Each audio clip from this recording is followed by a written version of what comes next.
আল্লাহর নবী ডাক দিয়ে বলে, রে বালক, কেন তুমি কাঁদো বলো। বালক সন্তান ডাক দিয়ে বলে, ও নবী,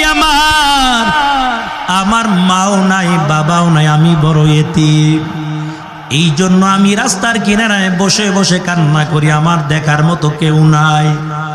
রসুল মাথার উপর আটটা বুলাইয়া দাঁড়ে পায়, বালক কোনো চিন্তা করা লাগবে না, চলো আমার সঙ্গে চলো। আল্লাহর নবী বাচ্চাটাকে নিয়ে ঘরের মধ্যে চলে যায়।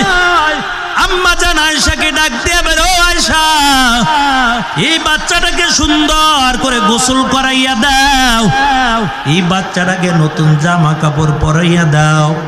বাচ্চাটাকে সুন্দর করে গোসল করাইয়া সুন্দর জামা কাপড় পরাইয়া দিল। আমার নবী বাচ্চাটাকে নিয়ে আবার যখন রওনা হয়ে যায় নামাজ আদায় করার জন্য, বাচ্চাটা জমিন দিয়ে হাঁটতেছে।